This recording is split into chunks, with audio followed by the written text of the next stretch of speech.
Olá, muito boa tarde para você, seja muito bem-vindo. RS em Pauta desta terça-feira, entrando no ar, 28 de abril de 2026, com imagens de Canela, na Serra Gaúcha, Catedral de Pedra de Canela. Olha só, céu azul sem uma nuvem, temperatura agradável, típica da Serra, né? Friozinho.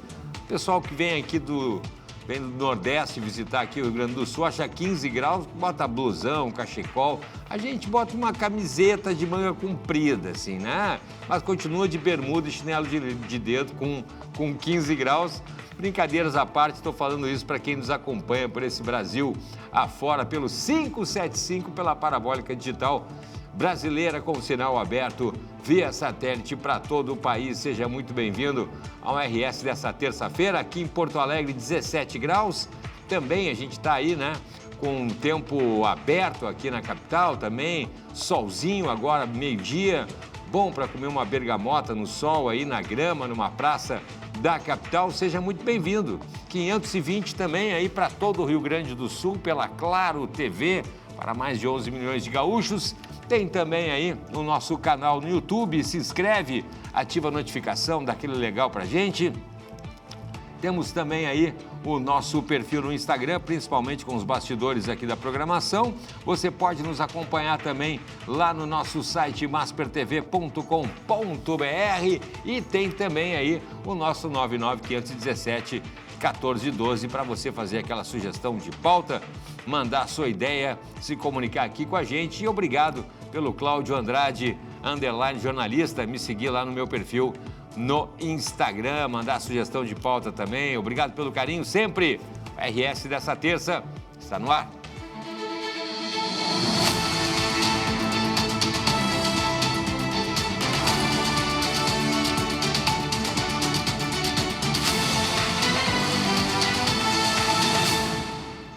Estamos de volta, então. Acerta o relógio comigo, horário de Brasília, ao vivo, agora meio-dia, 2 minutos, sempre de segunda a sexta-feira, a partir do meio-dia aqui, sempre agradecendo a companhia de vocês. E a gente abre o programa de hoje falando sobre saúde, é isso mesmo, né? Falando, aliás, sobre uma doença crônica, muitas vezes silenciosa e séria, né? A questão aí da doença renal, que pode avançar sem dar sinais claros. Atenção, então, né? Mas a prevenção e a informação correta, claro, são as melhores armas para evitar aí complicações, né? Começa hoje uma série de encontros gratuitos aí e online da comunidade Renais, que vai tratar desde diagnóstico até a saúde mental e a alimentação também dos pacientes, né? Vamos entender como participar, como é que surgiu esse grupo. Estou recebendo novamente aqui a doutora Cíntia Vieira, nefrologista, para conversar um pouquinho mais com a gente. Seja muito bem-vinda mais uma vez, doutora Cíntia, obrigado pela participação. Tudo bom, muito obrigada por estar aqui. A gente conversava fora do ar, antes de falar propriamente da doença renal, doutora, o que é esse grupo? É um grupo de todo o Brasil, WhatsApp, como é que é isso? Eu sou uma convidada do grupo, tá? Então, assim, esse grupo já existe, é uma comunidade chamada Renais, que eles fizeram uma mistura de real com renal, então ficou Renais, né? Uma dobradinha. Uma dobradinha. Essa comunidade, então, ela foi idealizada por um psicólogo que é de Belo Horizonte, com a paciente também, que é uma paciente renal, que é aqui de Porto Alegre, que já faz mais de 20 anos em tratamento. E eles fizeram mais voltado para o aporte, o suporte psicológico dos pacientes, tá? Para fazer uma comunidade, que o pessoal se reúna, discuta seus problemas. É um grupo terapêutico, na realidade, não é uma terapia, né? Mas é um grupo terapêutico que se reúne para dar apoio. Para dar apoio, e eles têm uma série de profissionais que ajudam, e principalmente o Ramon, que é o psicólogo, que é o idealizador, né? E eles é do Brasil todo. E aí eu fui convidada, tive a honra, então, como nefrologista, para dar uma consultoria mais à parte clínica, tipo dúvidas clínicas que o grupo tenha, né? Então, existe uma série, uma programação sempre programação de aulas clínicas com o nutrologista, com pessoal que seja assistente social, e esse grupo funciona. Então, hoje, à noite, nós teremos às 19 horas, eu vou dar essa primeira aula sobre o caminho invisível da doença renal crônica. Muito bem. Doença renal crônica, né? Vamos explicar o que é exatamente, se acomete mais homens, mulheres, os dois, idade. Vamos explicar para quem está nos acompanhando. A doença renal crônica, como diz, né, o próprio nome, ela é definida como uma patologia em que ocorre com perda de função renal, com algumas alterações, que não se resolve em 3 meses. Então, é classificada crônica. Acomete homens e mulheres, independente de sexo, né? Até pode ser também em crianças, em adultos jovens, né? Mas é mais comum numa faixa etária mais avançada, porque quando é em jovens, geralmente tem assim uma conotação de uma doença já, um quadro seja genético, ou um quadro que seja mais agudo que se transforma em crônico. E o crônico, mais idade, é as nossas patologias mais frequentes, que é o diabetes e a hipertensão, que levam à doença renal crônica. Perfeito. E doutora, a gente tem aí a questão dos sintomas muitas vezes não serem visíveis, perceptíveis aí, né? Silenciosos, digamos assim.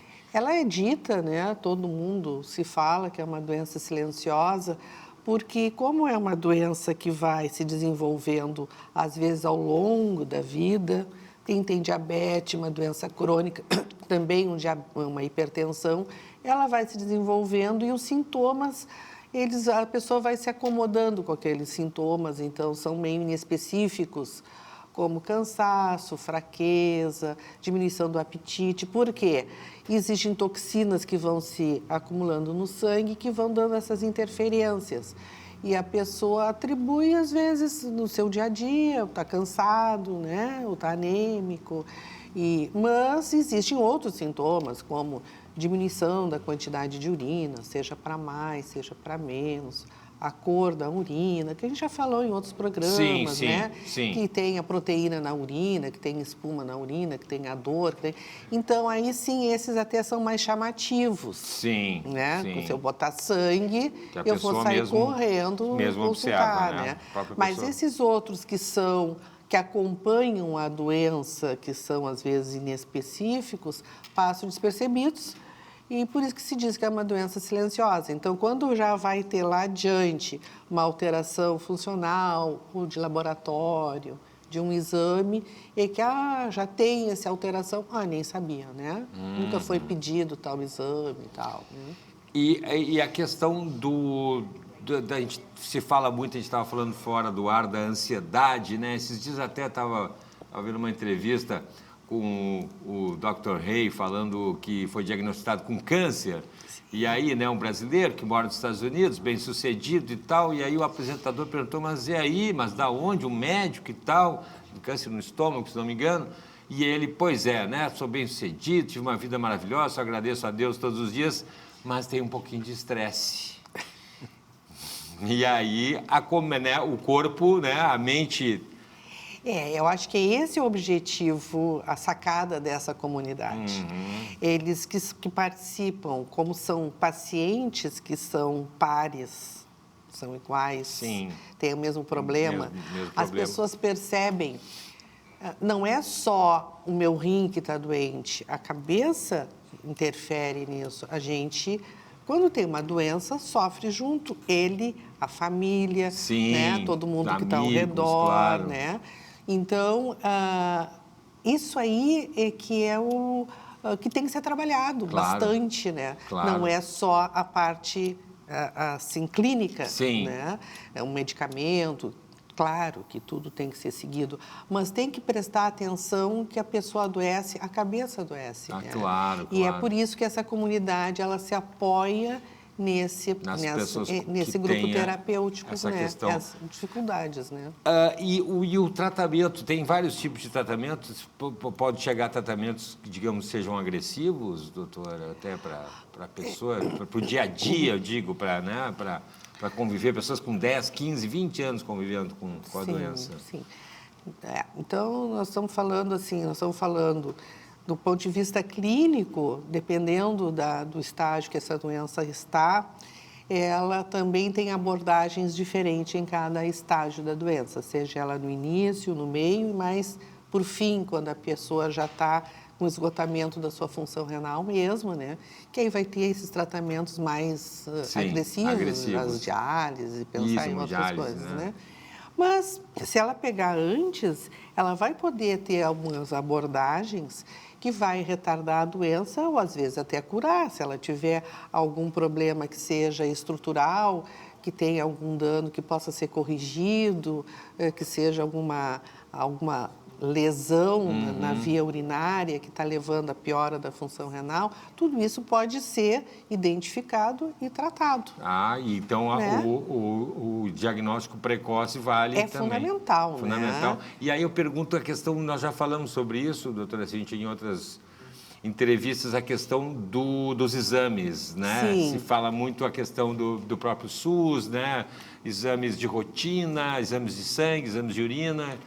Exatamente. Então, se nós formos pensar que é um diagnóstico que ele clinicamente dá pouco sintoma, eu tenho que me basear onde? Em algum exame, né? Algo que possa me dar uma pista que eu tenho algum problema, né? Sim, E quem é que dá a pista para isso? O mais frequente é a tal da dosagem da creatinina sérica, que é o exame de creatinina no sangue. Que se pede no exame de sangue. E que aí, se ela estiver alta, ela é tóxica, né? Então, assim, ela está... Quer dizer que o rim não está funcionando bem, ela não está saindo na urina e ela está acumulando no sangue. Então, se ela está alta, é porque o rim não funciona. Então, a dosagem da creatinina é fundamental, um paralelo quando eu peço um colesterol que dá alto, um triglicerídeo que dá alto, que eu sei que está tendo alguma alteração vascular futura, então vou pedir uma creatina para saber se o rim está bem. E o exame qualitativo de urina, que vai me dar se tem alguma alteração, seja de sangue, de leucócito, alguma coisa na urina, que vai também indicativo que tem uma lesão. E o pessoal diz, então, da comunidade, então, eles também, de uma forma precoce, eles precisam, no momento que a pessoa descobre que tem algo, e no momento que ela está, seja precoce, mas ela já está mais adiantada, ela precisa também ter um apoio para isso, né? Sim. Então, é tudo, a gente é uma pessoa só, né? Até por falta de informação, muitas vezes, né, a gente fica ansioso e preocupado por... No momento que faz o diagnóstico, vai ficar ansioso, né? O que é isso? Não vai ficar ansioso. Claro, não sou natural, médico, né? não sou médico. O que aconteceu comigo? Eu tenho uma lesão, eu tenho uma função alterada, e aí eu vou ficar, eu tenho... Não, eu fico ansioso, eu vou ir atrás, e quanto mais informações tiver, mais gente te apoiando, porque o paciente só vai poder se ajudar quanto mais informação ele tiver, né? Com certeza. Não adianta dizer não faz isso, faz aquilo. Não. Informação de qualidade, né? Exatamente. Muitas vezes a internet, a pessoa vai procurar na internet, acaba se embaralhando mais ainda, cai no emaranhado de uma avalanche de informações e o que é fundamental, que um médico poderia explicar, não vai atrás. Então, está aqui, a gente está vendo o calendário da próxima semana, informação, acolhimento e estratégia. Muito bem para quem vive com doença renal crônica e outras doenças crônicas também, né? Por que não? Até para levar informação da saúde de um modo geral. E aqui está a doutora Cíntia ali, né? Aula ao vivo. Hoje, nessa terça-feira, hoje, das 19 horas. Das 19 às 20 horas. Amanhã é sobre ansiedade e no dia 30 sobre uma alimentação. Então, eles buscam pessoas que tenham algum conhecimento que seja fiel, né? E que possa ajudar e divulgando para o Brasil todo, são pacientes do Brasil todo. Então, as dúvidas, são dadas as aulas, eu pretendo fazer uma provinha no final. Tá bom. Para ver se entenderam o que foi dito. Né? E é no Google Meet ali. No Google Meet. Aí, comunidade Renais está ali em cima, ali, né? Isso, que eu acho que vai ser colocado por onde vão entrar, o link. Sim. E nós vamos colocar no nosso Instagram da Clinefro, tá? Também vai ter o nosso link depois para quem quiser. Então, não vai ser por falta de comunicação. De comunicação que o pessoal não vai poder dar Clinefro. Clinefro, arroba Clinefro underline. Underline, no final ali, né? Para o pessoal, então, vai ter lá também o caminho para você participar. Isso aí. Muito obrigado, doutora Cíntia. Parabéns pelo trabalho, informação, né? É que a gente possa contribuir, porque eu acho que o paciente, ele tem cada vez ter mais voz, o paciente tem que saber mais, ele tem que entender mais para ele se tratar melhor. Todo e se a gente puder contribuir com isso, é o que eu ganha médico, paciente. Sinto satisfeita, feliz por ter sido lembrada pela comunidade. Parabéns. Tá bem. Obrigado, doutora Cíntia. Agradeço. Então tá boa aula hoje à noite. Muito obrigada. Agora, 12:16, vamos para o intervalo, continuando acompanhando o clima na Serra Gaúcha. Agora ali a Praça São Pedro, ali no centro de Gramado, Palácio dos Festivais, lá rua coberta, Gramado sempre movimentada, né? Terça-feira, cidade uma das mais procuradas do país. Qual é a temperatura lá em Gramado? 15 graus. A gente vai para o intervalinho, não sai daí porque o RS só está começando.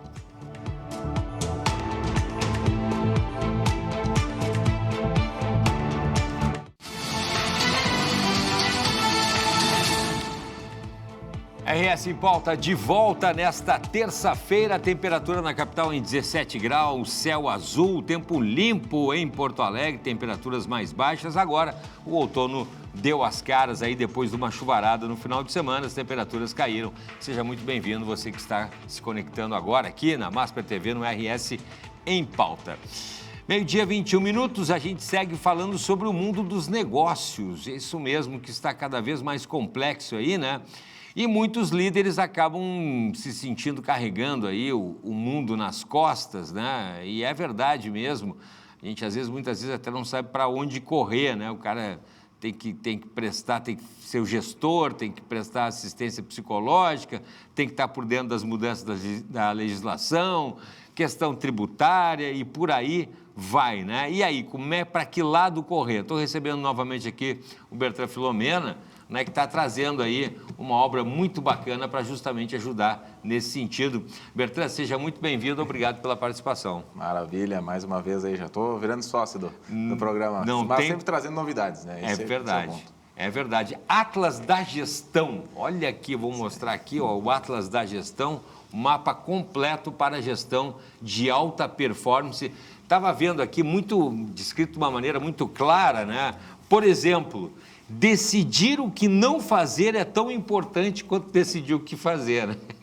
É verdade. É verdade, a gente fica preocupado muitas vezes em o que fazer e às vezes tem que pensar também o que não fazer. Exatamente. E aí, Bertrand, como é que surgiu isso aí? Que trabalheira, bonita a capa, né? Ficou lindo, né? Eu estava comentando, né? Deu mais trabalho a capa do que escrever ele. Porque, exatamente. Querendo ou não, né? A gente fala que não é para julgar um livro pela capa, mas a gente acaba, é o primeiro contato que a gente tem. É o primeiro contato, tá lindo. E é para ser um livro convidativo, não aquele livro de gestão pesado, né? Que a gente está acostumado e que afasta o leitor. A gente quer aproximar o leitor. Tanto que a gente não economizou página, a gente fez um livro grande, mas com letras chamativo, né? Tu abre ele, tu vê que ele tem uma leitura mais dinâmica, uma coisa mais interativa, mais bacana. Um atlas. Isso. É o terceiro livro que eu escrevo com o Biagio, né? Então fecha uma trilogia. Pois é, com teu pai, né? Isso, exatamente. E fecha essa trilogia aí. E a ideia do Atlas, justamente, né? O titã que carrega lá o mundo nas costas com o empresário que carrega o seu negócio e, consequentemente, o mundo também dele nas costas. E de muita gente, né? É verdade. Tu falou muito bem, né? O gestor, seja ele um gerente ou o dono da empresa, o diretor, ele tem muitas responsabilidades. Por isso a figura do Atlas, né? Eu estou segurando o mundo nas costas e esse cara está pressionado. Ele tem pressão do lado do cliente, tem pressão do lado do governo, tem pressão do lado do sócio, do acionista, do funcionário. Então, esse cara, ele está ali realmente, literalmente, segurando o mundo nas costas. E como é que foi para escrever esse livro? Fazer um Atlas, o Atlas tradicional, aquele que a gente conhecia no colégio, né? Quando estudava e tal, já era uma trabalheira. Como é que foi para compor isso aí? Deve ter tido muita leitura e muita pesquisa. Muito. Ele é um livro também comemorativo, né? Que eu e o Biagio, nós temos uma empresa de consultoria que se chama BCF Consultoria. Então, a gente está comemorando 15 anos. E ele fecha a trilogia, que a gente começou em 2021, com todos na mesma página, o Gestor Diário e o Atlas da Gestão. E ele, cara, eu tenho na minha casa mais ou menos uns 500 livros. O Biagio tem mais 300, 400. Então, a gente leu muito. E não existe um livro, ou tem um ou dois, com uma proposta parecida, de ser um livro generalista, de trazer o todo. Por quê? Porque geralmente os livros, eles aprofundam muito num tema, mas como é que eu conecto isso com o todo? Ok, eu vou para a prática agora, eu vou ajeitar o meu RH, mas e as minhas finanças, e a minha estratégia, e o meu comercial? Como é que eu conecto isso? E muitos livros não respondem isso. Não, né? E não tem fórmula muito mágica também, né? Passa por trabalho, estratégia... Disciplina. Exato. Você fazer todos os dias ali, né? Ter compromisso, comprometimento, que às vezes o empresário, principalmente o pequeno, se dispersa muito, né? Começa muitas coisas e não termina elas. Né? Então, a gente tem que distinguir o que realmente é importante daquilo que é uma moda do momento e que a gente está sendo bombardeado. Todo mundo, eu abro o Instagram, estou sendo bombardeado que a minha empresa vai quebrar se eu não fizer tal coisa. Com a internet, então, meu Deus. Não, E aí a gente acaba perdendo justamente o que a gente traz aí, tá, Cláudio? Que é pilares e fundamentos de gestão. A gente traz 4 pilares e 10 fundamentos. 4 pilares e 10 fundamentos. E foi a partir disso que a gente estruturou o livro. E, pois então, né, a gente tem a questão eu vi aqui muito interessante, a questão dos números, né, das finanças, como o Bertrand está falando, mas também tem as pessoas. E eu acho que mais do que nunca o funcionário não quer se sentir um crachá, nenhum número ali. E, às vezes, o gestor entra na parte da cobrança, fica lá imerso lá na questão das finanças, dos números, dos resultados, xinga os caras e não entende, né?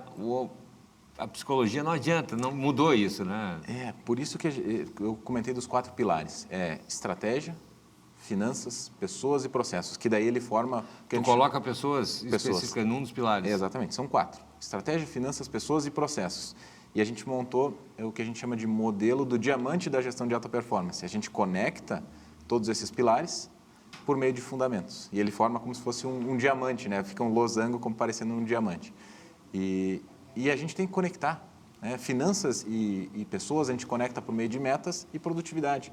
Pessoas com metas são mais produtivas e geram mais resultado. A gente tem que fazer essa conexão. Fica a dica aí já para começar a brincadeira, né?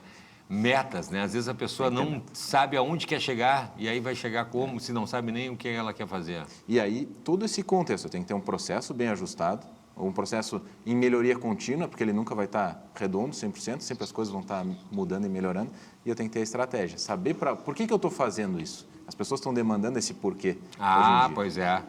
Pois é.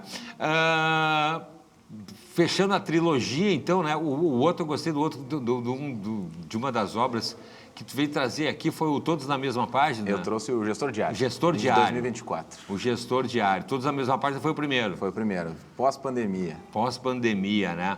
E tem um lançamento do livro? Lançamos ontem de noite, fizemos um lançamento aqui na Livraria Paisagem e vamos ter no dia 29 lá em Passo Fundo também. Opa! Na Livraria Delta, lá no Passo Fundo Shopping. Olha só, na nossa querida Passo Fundo. Que show de bola! Esse aqui eu já roubei. Vamos assinar ele. Vamos assinar ele. Por favor, esse aqui eu já peguei. Que espetáculo, né? Para fechar a trilogia. Eu tenho o Gestor Diário, só estavam faltando todos na mesma página do Bertrand. Olha, muito legal mesmo, do Bertrand e do Biagio, muito legal. Que capa, meu irmão, bacana pra caramba. Vou ter que dar os créditos ao profissional que criou ela, que foi o André Rieger, que fez toda a diagramação também do livro. Importante. É sensacional. Eu que sou formado também em publicidade e propaganda da época da base do grafismo lá, né? Quando a gente não tinha muita mídia eletrônica ainda, era revista e jornal. Muito bacana. Parabéns pelo trabalho. Obrigado. Lançamento, então, dia 29, outro lançamento dia 29. Isso, já está à venda no nosso site, www.atlasdagestão.com.br. Até amanhã ele está com um desconto, valor especial. Todos os livros do nosso site vão autografados, com dedicatórias especiais, mas também está aí nas livrarias digitais à venda. Ele fica um pouquinho mais caro e não vai autografado, porque daí não temos o controle como autores. Né? Então, corre lá, então. Tá bom? Beleza. Valeu, obrigado mesmo, Bertrand. Parabéns lá, um abraço no Viagem. Valeu, tá bom? Valeu mesmo. Vamos para o intervalo com imagens de Caxias do Sul. Olha que imagem de Caxias, olha o tamanho de Caxias, hein? 15 graus por lá, não tem uma nuvenzinha no céu, tempo aberto em praticamente todo o Rio Grande do Sul. Em seguidinho a gente está de volta ao Estado Só.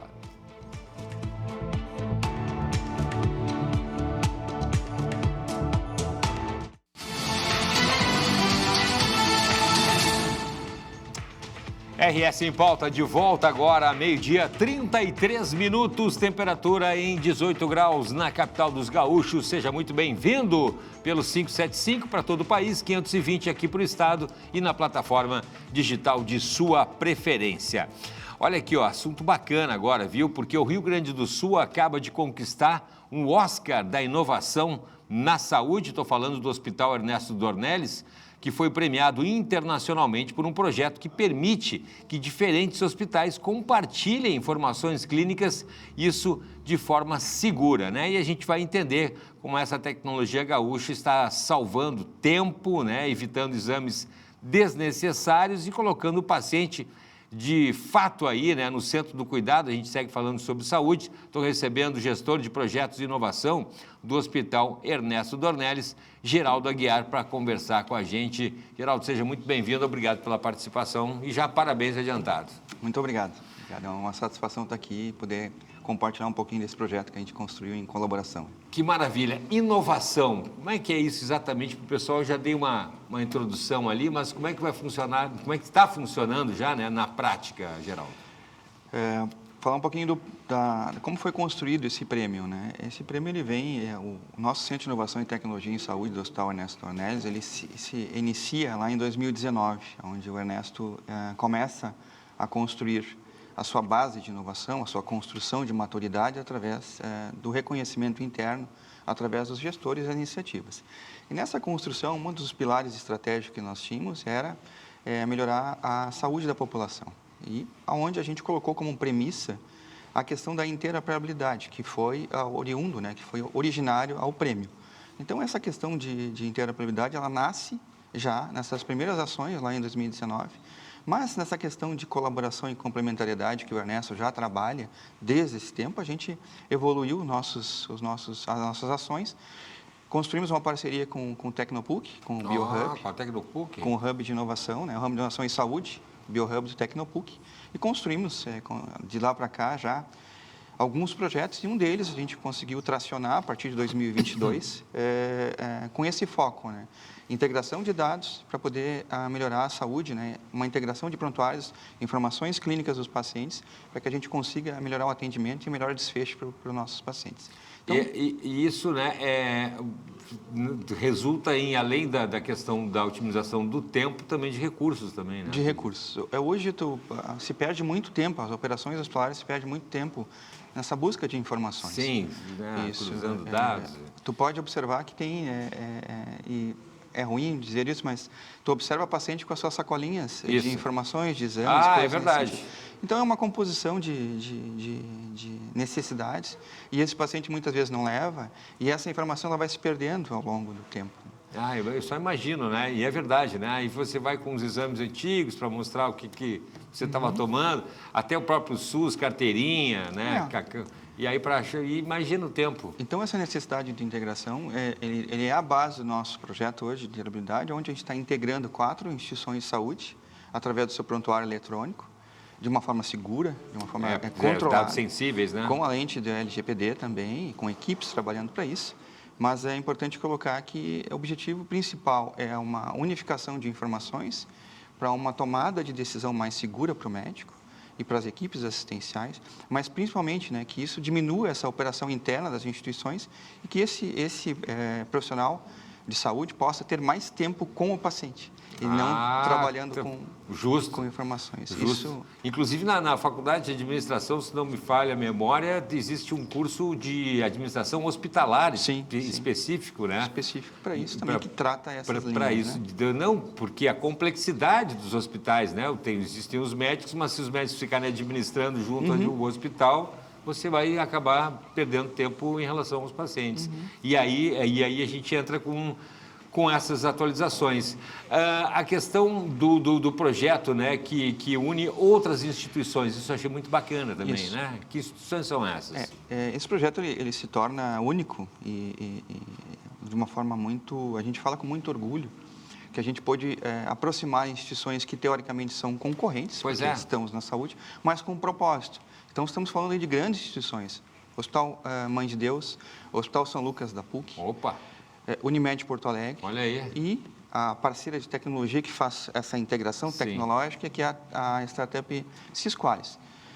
Então, foi um feito, porque eu sempre coloco que a construção de confiança ela é mais importante nessa caminhada. Com certeza. E isso foi construído ao longo desses anos, onde a gente pôde apresentar o projeto, defender e construir o propósito e convidá-las, essas instituições, para que pudéssemos construir esse desafio, que foi a integração de informações do prontuário eletrônico, trazendo para um melhor atendimento médico. Ou seja, aonde o paciente for nessas instituições, ele vai poder, e o médico vai poder ter acesso ao seu histórico de atendimento, e vai poder compor uma tomada de decisão com maior segurança e agilidade. É claro, de novo, com toda a questão de segurança e com a aprovação do paciente, porque essas informações são dos pacientes. Sim.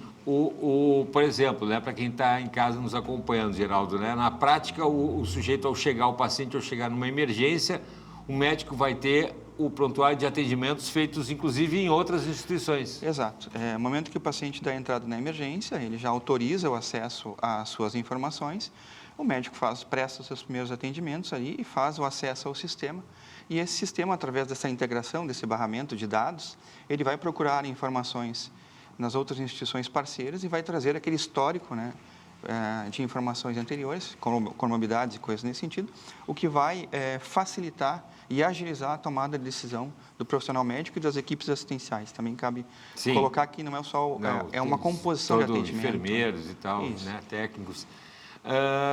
A questão, eu só fico imaginando o trabalho também, para fazer aí sistemas diferentes, de instituições diferentes, de TI aí diferentes, de instituições distintas, falarem a mesma língua aí também. Imagino que esse tenha sido um grande desafio também, Isso foi um trabalho que foi desenvolvido pela nossa parceira, a startup Sisqualis, onde existe um barramento técnico, com protocolos que façam essa integração. Além de fazer essa integração, a questão da segurança da informação, como conectar isso aí, para que no final esse médico possa acessar uma ficha de informações daquele paciente com total segurança. Então, para a gente ter uma noção de tempo, esse projeto nos evoluiu quase 1 ano e meio, só construindo essa questão, primeiro do documental, aproximar as instituições. Sim, conversar com todo mundo. Termo de cooperação entre as instituições, demonstrar que a primeira parte do projeto seria essa entrega de informações na emergência, ou seja, foco na segurança do paciente. Sim, de urgência, De urgência. E tivemos algumas equipes estratégicas que é importante colocar. Tu não trabalha, tu não faz um projeto desse tamanho. Equipe de segurança da informação, equipe de gestão jurídica, equipe de integração e desenvolvimento. Uau! Então, a gente vai colocando uma equipe jurídica específica e um marketing também para como que tu vai levar isso para a comunidade. Sim. O que tu tem que dar segurança para aquele paciente é o seguinte: as tuas informações estão sendo tratadas, cuidadas e vai chegar para o teu médico com total segurança. Sim, a pessoa pergunta lá, mas eu sou atendido nesse hospital tradicionalmente e tal, às vezes 10, 15, 20 anos, e aí agora tem outros hospitais também com meus dados, mas tudo feito com uma segurança de... Isso, tanto para as instituições, porque é importante. Sim, também, porque são dados das instituições. São dados extremamente sensíveis. Então, como que tu constrói confiança com essas instituições? É o seguinte, vamos trabalhar com esse barramento, com essa integração, mas nós vamos garantir segurança das informações para cada um. Isso foi a base, Eu sempre coloco que... Eu sempre trago que um projeto desse só pôde ser desenvolvido porque nós temos uma maturidade muito importante, muito construída no Rio Grande do Sul hoje, que é a inovação em saúde. Pois é. Eu defendo que o nosso estado do Rio Grande do Sul tem uma das melhores estruturas de inovação em saúde do Brasil. O que isso torna, né, e evolui a maturidade, e evoluindo a maturidade a gente consegue chegar em um projeto tão desafiador como esse. Né? Inclusive o Hospital Ernesto Dornelles é pioneiro, né, em várias questões. Uma delas eu acho muito importante, que foi o primeiro a ter UTI e residência médica no Rio Grande do Sul. Né? O hospital está completando 64 anos, 64 anos, é. E já começou fazendo coisas que hoje são normais, né? Mais ou menos ali do cotidiano, mas que o Ernesto Dornelles foi pioneiro. O hospital sempre teve essa questão de pioneirismo, né? E pela questão também da possibilidade que nós temos em poder desenvolver internamente e trazer novas possibilidades de resolução de problemas. Então, essa questão que tu colocou, UTI, a questão da segurança do paciente também, tínhamos uma referência lá, temos, né, ao longo desse tempo também, mas principalmente a inovação veio mesmo nessa batida de tu poder desenvolver internamente, mas de novo, né, sempre construindo a integração e trazendo as pessoas para que elas possam se sentirem engajadas com um propósito. Quando tu constrói dessa forma, as coisas nascem. Voltada para as pessoas, exatamente. Né? Esse é o foco da inovação, né? Porque agora, né, a gente está aí, inclusive passou por reformas, né? Ficou muito bacana lá o local físico do hospital, né? E agora com o projeto premiado, né? A gente tem aí validado, digamos assim, a gente tem aí, vai seguir no futuro com a expansão daí, Geraldo? Esse projeto ele veio, essa premiação ela veio do Global Institute Innovation, que é uma entidade global, né, sediada nos Estados Unidos, que ela avalia a maturidade das instituições de saúde que trabalham com inovação e, consequentemente, os projetos. Então, submetemos esse projeto, né, entramos numa linha de análise com mais de 1.500 projetos em nível global. Olha só! E conseguimos um ranking interessante, uma análise de maior de 90 pontos, ou seja, conseguimos passar de 90 pontos, o que nos qualificou essa premiação através desse projeto. Né? Então, a gente tem muita honra em poder compartilhar, mas eu sempre coloco que não foi um projeto que foi construído pelo Ernesto, né? Ele foi construído de forma coletiva. Então, a gente é muito grato, né, pela confiança dessas instituições que eu coloquei, o Hospital Mão de Deus, o Hospital São Lucas da PUC, e Unimed Porto Alegre. Sem eles e sem essa construção de propósito, principalmente focando o paciente, esse projeto não iria dar certo. Então, eu aproveito também sempre para agradecer isso e também pela nossa parceria da Sesquales, que hoje nos dá o barramento. Né? É importante trazer quem realmente construiu. E de onde é que isso nasce? Né? Isso nasce de um ecossistema bastante maduro, bastante robusto, né? Que hoje atuamos e aceleramos através do BioHub, no Tecnopuc, mas também estamos aí atuando em outros hubs, não só aqui em Porto Alegre, mas também fora do Rio Grande do Sul. Geraldo Aguiar, maravilha, parabéns pelo prêmio, parabéns pelo projeto. Nós, pacientes, agradecemos acima de tudo aí, né, quem usa a saúde aqui, principalmente na capital, e vamos seguir acompanhando também. Parabéns lá pelos 64 anos do Hospital Ernesto Dornelles, que tanto nos orgulha aqui para quem mora aqui no estado e aqui na capital. Tá bom? Muito obrigado. Eu queria novamente agradecer e reforçar que um projeto, ele só atua e se desenvolve quando tu consegue construir colaboração e complementariedade. Com o quê? Com o propósito de atender melhor esse paciente. Então, no momento que a gente aplica a tecnologia, que hoje já não é mais o nosso desafio, o nosso desafio agora é ampliar o projeto e convidar outros hospitais para participarem também, e com isso a gente ampliar essa rede e, consequentemente, tornar o nosso atendimento no Rio Grande do Sul cada vez mais robusto, seguro e efetivo. Com isso, tu consegue tirar aquele profissional da frente de um computador e dar esse tempo que é tão importante que nós estamos fazendo aqui hoje, conversando, e que esse profissional médico tenha atenção ao paciente. Então é isso, agradeço, muito obrigado e que podemos seguir aí com o propósito. Vamos seguir acompanhando aí, a gente é parceiro. Geraldo Aguiar, gestor de projetos de inovação do Hospital Ernesto Dornelles. Vamos para o intervalo agora, 12h46, a gente vai com imagens, olha lá, viu? Eu estou falando que a gente tem um litoral aqui caribenho, olha aí, tá certo que acontece aí uns 3 dias por ano, mas tá aí, ó, que visual, hein? Xangri-Lá, 17 graus, sorte de quem pode curtir esse marzão azul aqui do nosso litoral norte gaúcho. A gente já volta um instante só.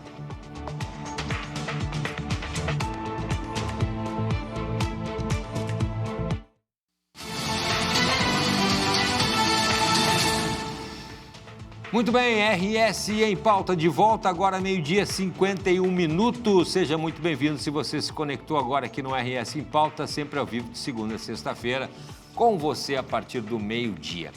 Vamos seguir falando agora, mudando de assunto, falamos bastante sobre a saúde, agora a gente vai falar sobre construção, sobre engenharia, aliás, sobre construção saudável. Estou recebendo a Marilúcia Rodrigues, que é diretora engenheira da Masterwall, para falar mais sobre esse conceito aqui com a gente. Marilúcia, seja muito bem-vinda, obrigado pela participação. Imagina, Cláudio, é um prazer estar aqui, obrigada pela oportunidade de estar mais uma vez aqui no seu programa, né? A gente compartilhando um pouco dos nossos estudos, das nossas vivências, né? Enfim, daquilo que a gente acredita. É verdade, já faz um tempo já, a última vez que você veio aqui. Faz um tempinho, a gente conversou um pouco sobre industrialização na construção, que é o nosso chão, né? Mas a gente tem estudado muitos outros temas, né? A gente tem tentado compreender um pouco como é que vão ser as construções no futuro, o que vai ser o interesse, né, do consumidor final, entendendo como que o mercado europeu, o mercado americano está enxergando as construções, o que esse consumidor final está buscando, né? E aí tem um pouco a ver com o tema que a gente vai trazer aqui hoje. Que é a construção saudável. E aí eu queria começar fazendo uma pergunta para você. Por favor. Quando a gente pensa em saúde, na sua percepção, o que é necessário para ter uma boa saúde? Para ter uma boa saúde, uma alimentação saudável, fazer exercícios. Isso. Né? Tem a parte também emocional, né? A rotina emocional, ter amigos, né?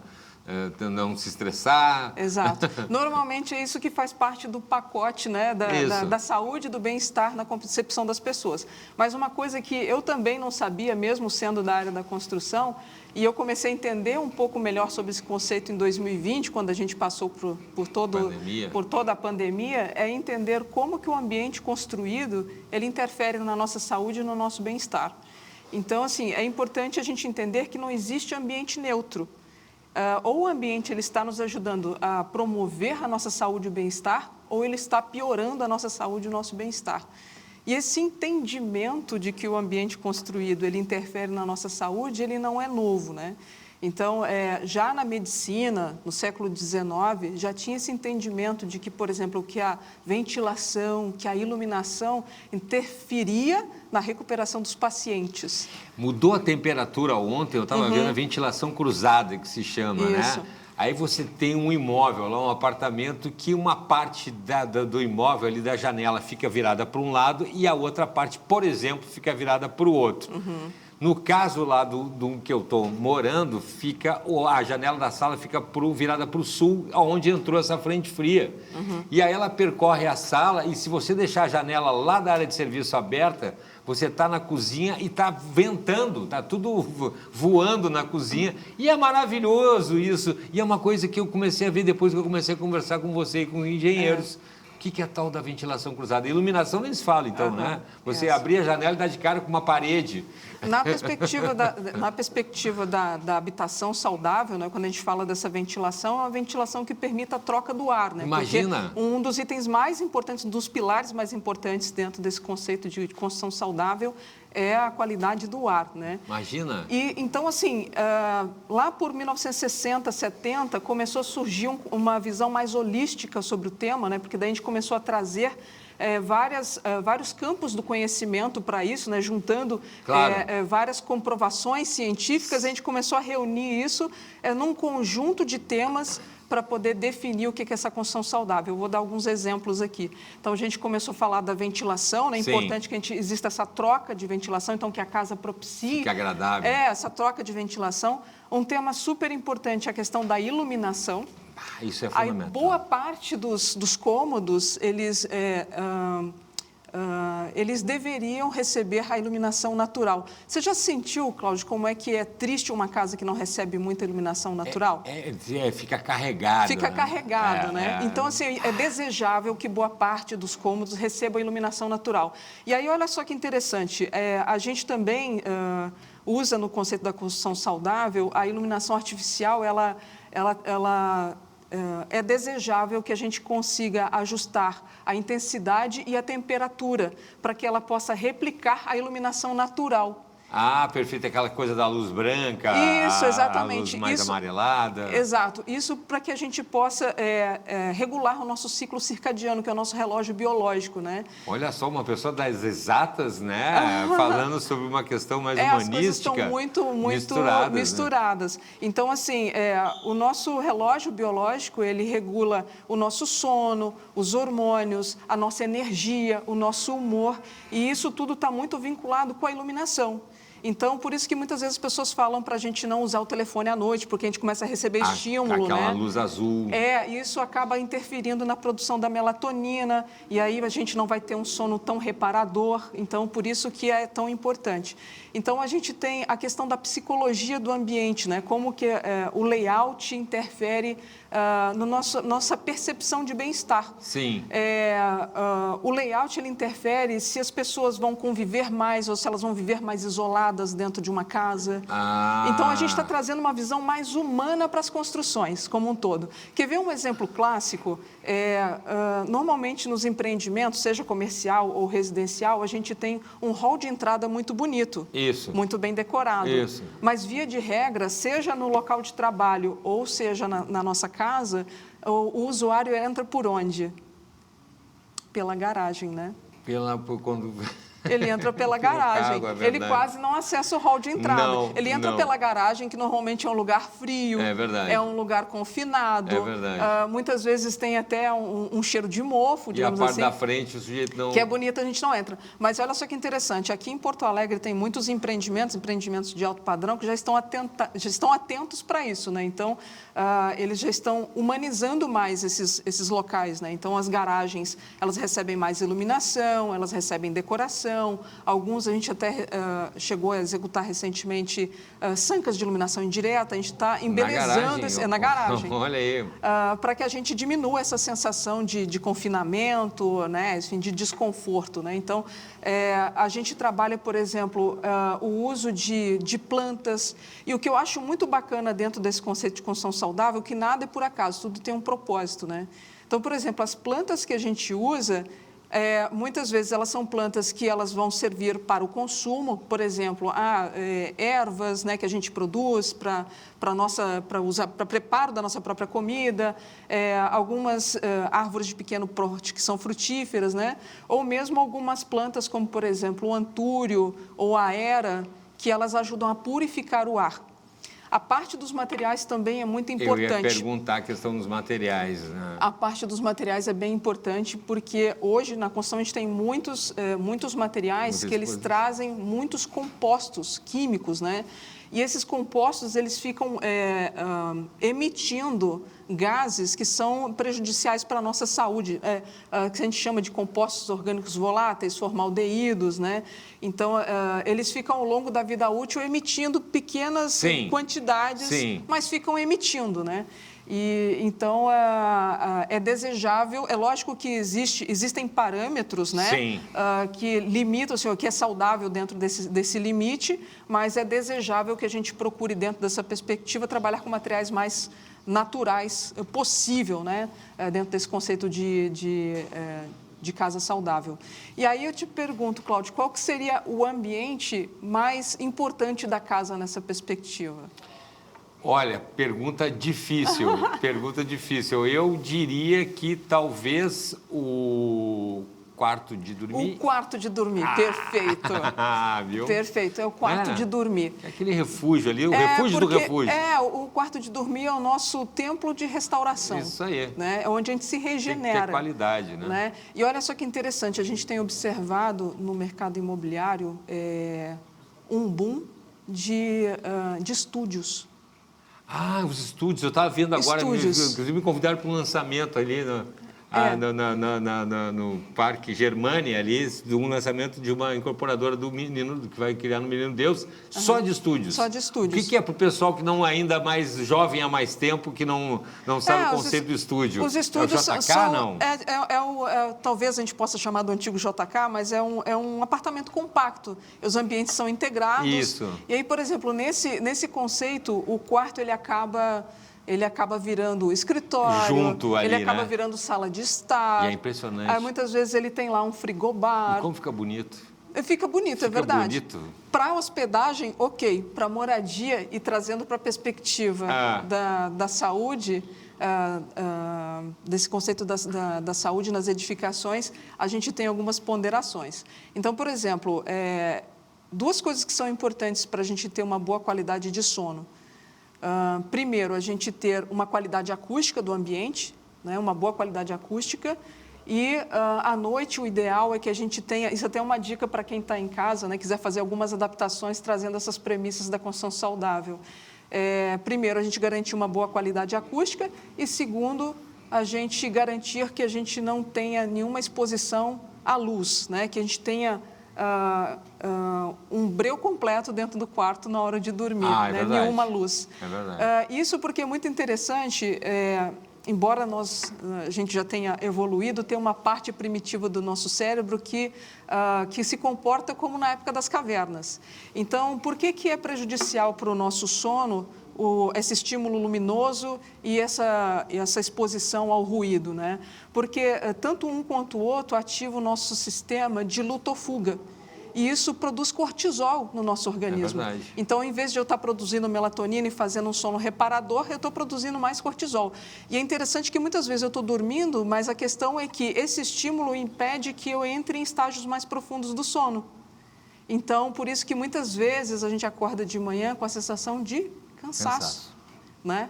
E aí, quando a gente traz para dentro do nosso ambiente de dormir, uma TV, a gente traz o nosso trabalho, eu também estou associando esse espaço... Com certeza.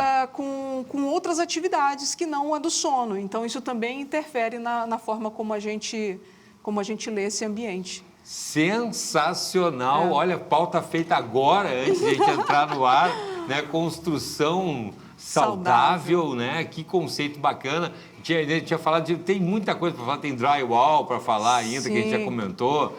Tem construção de alta performance. Construção de alta performance, os famosos blocos que a gente vê, os Legos que hoje em dia a gente vê. E dá para falar um monte de coisa, mas adorei o conceito que é super moderno. Já vou chegar grandão nesse lançamento aí, ó. Já vou pegar o que a Mariluz falou, já vou chegar lá falando bonito lá sobre os conceitos de construção saudável. Sensacional, viu? Tem muitas entidades hoje que certificam, né? Tem entidades brasileiras que certificam as construções. E aí existem parâmetros, né? Que são medidos para poder dizer o quanto uma edificação é saudável. Então, tem 3 níveis de selo, tanto no Brasil quanto nos lugares do mundo. E isso é uma das tendências, né? Que as pessoas comecem a ter essa visão mais humana da edificação. Fica a dica. Mariluce, depois, para saber mais informações, entra lá, vamos redes sociais lá, né? A Masterwall? Isso, masterwall.oficial. E tem também o nosso perfil do Brazilian Builders. Brazilian Builders. Isso, que a gente compartilha um pouco mais do que a gente vem estudando aí mundo afora. Tá na tela lá para você conferir ali, Brazilian Builders. Isso aí. E a Masterwall. Muito bem. Grande abraço, um abraço para o Leandro lá também, né? Tá certo, Cláudio. Muito obrigada. Obrigada mais uma vez. Por favor, obrigado pela participação. Tá certo. Vamos adiante, giro de notícias agora com o João Tavares. Oi, Cláudio, boa tarde para ti e para quem nos acompanha em casa. Vamos agora para um giro de notícias. O Rio Grande do Sul registrou nesta terça-feira a temperatura mais baixa do ano até agora. A menor mínima foi registrada no município de Soledade, no norte do estado, onde os termômetros marcaram 0,4 graus Celsius nas primeiras horas da manhã. Outras cidades também tiveram temperaturas próximas de zero, como Bom Jesus, que registrou 0,7 grau. O frio intenso é provocado pela chegada de uma massa de ar polar que mantém as temperaturas baixas em diversas regiões. A previsão indica que o frio deve continuar nos próximos dias, principalmente durante o amanhecer, com possibilidade de geada em áreas mais altas do estado. Os bombeiros encontraram o corpo do motorista do caminhão que caiu da ponte sobre o rio Jaguari, na RS 241, na região central do estado. O acidente ocorreu na tarde de sábado, no limite entre os municípios de São Francisco de Assis e São Vicente do Sul. O motorista, de 50 anos, era funcionário de um frigorífico e retornava de uma viagem ao município de Uruguaiana, quando ocorreu o acidente. O caminhão foi localizado ainda no mesmo dia, submerso a cerca de 15 metros de profundidade no rio. Já nesta segunda-feira, equipes realizaram a remoção do veículo e o corpo da vítima foi encontrado no interior da cabine. As circunstâncias do acidente deverão ser apuradas pelas autoridades. E os professores da Rede Municipal de Canoas decidiram manter a greve após rejeitarem pela segunda vez a proposta apresentada pela Prefeitura. A decisão foi tomada em assembleia da categoria, que considerou insuficiente a oferta do Executivo Municipal, especialmente em relação às reivindicações salariais e condições de trabalho. Com isso, as paralisações seguem afetando o funcionamento de escolas da rede municipal. A Prefeitura informou que mantém o diálogo com os profissionais e busca uma solução para encerrar o movimento e retomar as aulas normalmente. A Prefeitura de Gramado suspendeu por 6 meses a emissão de alvarás para novas lojas e fábricas de chocolate artesanal na cidade. A medida foi adotada para permitir estudos técnicos sobre os impactos do crescimento no setor, principalmente nas áreas de trânsito, abastecimento de água e infraestrutura urbana. Atualmente, o município conta com cerca de 49 estabelecimentos ligados ao segmento. Durante o período de suspensão, novos pedidos não serão analisados, mas algumas exceções foram previstas para empresas que já estavam em processo de licenciamento ou que funcionem dentro de hotéis e parques. E atenção neste ano de eleição, os eleitores têm até a próxima semana para regularizar pendências com a Justiça Eleitoral e garantir a participação nas eleições de 2026. O prazo segue até 6 de maio, data limite para tirar o primeiro título, atualizar dados, transferir o domicílio eleitoral ou regularizar a situação cadastral. Após esse período, o cadastro eleitoral será fechado para a organização do pleito. Os serviços podem ser feitos pela internet, no site do Tribunal Superior Eleitoral ou presencialmente nos cartórios eleitorais. Quem não regularizar a situação dentro do prazo poderá ficar impedido de votar nas eleições deste ano. E amanhã nós voltamos com outras notícias. É contigo no estúdio, Cláudio Andrade. Tá certo. Obrigado, João Tavares. Agora, 1h07. E olha aqui, ó, a gente segue falando sobre um aplicativo por assinatura aí de mobilidade que está desafiando aí os gigantes do setor, porque o modelo promete dar maior lucro para os motoristas também e uma taxa fixa. Estou falando da Moblins, né? E estou recebendo aqui o Silnei Leal, que é fundador aí da Moblins Porto Alegre, né? Aqui em Porto Alegre, moblins.poa lá no Instagram. Silnei, muito obrigado pela participação. Fico feliz de saber, né, de uma novidade aí, só que no meio de gigantes, né? Boa tarde, seja muito bem-vindo. Boa tarde, senhor Cláudio Andrade. Obrigado pela receptividade de vocês. E é complicado, essas empresas aí são... Pois é, já tradicionais, né? Já tradicionais, mas o objetivo nosso é que o motorista comece a ganhar mais. Nós somos um modelo por assinatura, um SaaS, né? O motorista vai pagar uma mensalidade para a empresa e o que ele fizer, praticamente o valor é dele. Então, imagina, uma corrida de R$50, ele botar R$45 no bolso. Imagina! E como é que surgiu? E para desenvolver, né? Fico pensando para desenvolver um aplicativo desse também, né? De onde é que surgiu a ideia? Faz quanto tempo está sendo desenvolvido? Olha, como é que foi a história? Deixa eu lhe dizer, eu sou desenvolvedor, né? E estou me formando em engenharia de software agora no ano que vem. Isso explica muita coisa. E aí eu tinha uma empresa antes também da pandemia, na área de transporte, e devido à pandemia a gente acabou com essa empresa, né? E aí tive que ir para o Uber.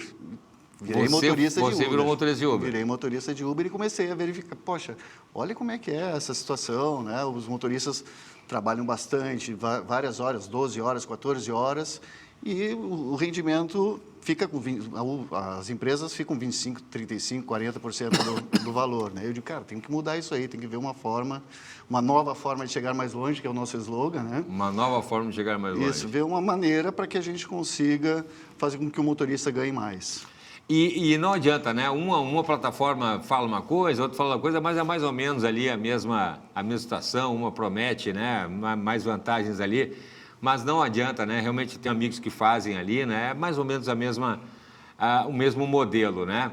Mas e para o motorista, então muda... Só um pouquinho que tocou uma viagem da Moblins aqui, ó. O que tá... Tocou uma viagem da empresa agora. Tocou uma viagem da empresa agora. Isso. 19h47. 19h47 para levar daqui até o aeroporto. Daqui até o aeroporto. Isso. Poxa. Desculpa aí, tá? Programa ao vivo. É isso aí. Tá, e 19h47 para o aeroporto, o motorista acabou de receber. Fica com esse valor integral. Opa! Provavelmente o passageiro vai pagar 100%, né? Sim. O motorista fica com 95%, porque tem a taxa do gateway de pagamento, Tá, né? tudo que bem. são dos bancos. Sim. E o restante é dele. Ele vai pagar uma mensalidade fixa no mês e os 30 dias, o que ele fizer, é tudo dele. Pô, mas que sacada! É para privilegiar quem trabalha, né? Para poder trazer mais dinheiro para sua família, para poder pagar a prestação do veículo. E vale mesmo essa mensalidade? Fica em conta para o motorista e fica em conta para a empresa? Fica em conta para o motorista. É como eu digo, né, Sr. Cláudio? Uma parceria, ela só é boa quando todos os lados saem ganhando. Senão não é parceria. Senão não é parceria. Né? Se eu ficar com 25%, 30% no motorista, quem está ganhando é a empresa, né? Que interessante, que interessante. E a questão, né, também de incentivar também, né, de incentivo aí em relação às outras plataformas. Tem que ter um marketing também, né, importante. Eu vou ganhar uma camiseta aí, já vou sair. Já está pronta já aqui, olha aí, ó, senhor. já vou fazer. Olha que bacana. Esse é o nosso slogan, né? Que bacana. Nosso símbolo e aqui Moblins, uma nova forma de chegar mais longe. Que bacana, deixa eu ver aqui, que bacana. Como é que é? Porque tem que ter aí um marketing forte aí também. Daquela de fazer exercício aí, gente. Olha ali, ó. Tem que ter um marketing forte aí também em cima das outras, Isso. né? O importante, assim, a gente enxerga da seguinte maneira: um motorista satisfeito, ganhando bem, ele vai entregar um serviço de melhor qualidade. Né? Entregando um serviço de melhor qualidade, o usuário também vai se sentir bem.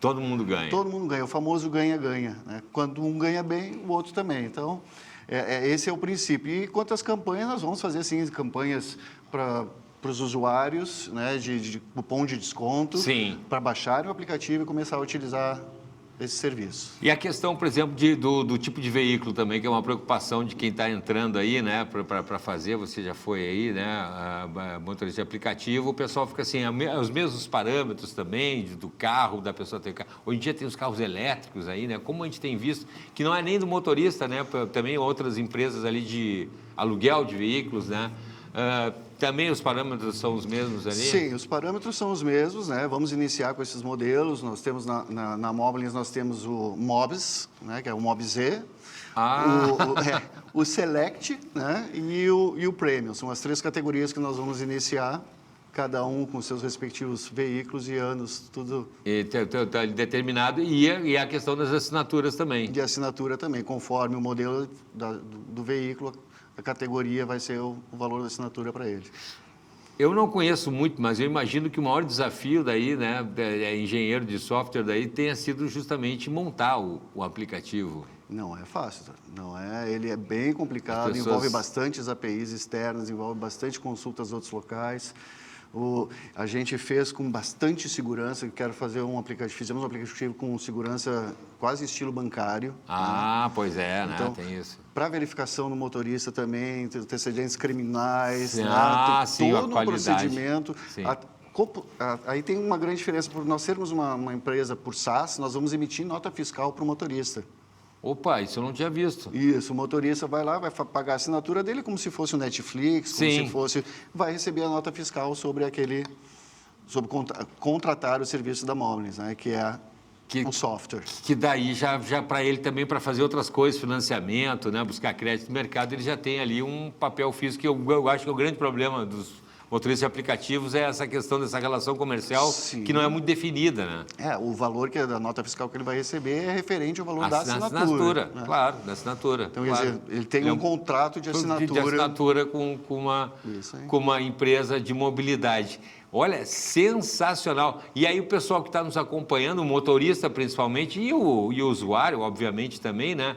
Moblins.Porto Alegre. Só tem aqui na capital, por enquanto? Por enquanto, nós vamos abrir Porto Alegre e Grande Porto Alegre, né? Um raio de 50 quilômetros, né, aqui de Porto Alegre. Vai pegar até Novo Hamburgo, pega essa área inicial aqui. O nosso objetivo é, nos próximos 6 meses, aí, cadastrar aí em torno de uns 3 mil motoristas para já dar início bem forte no segmento.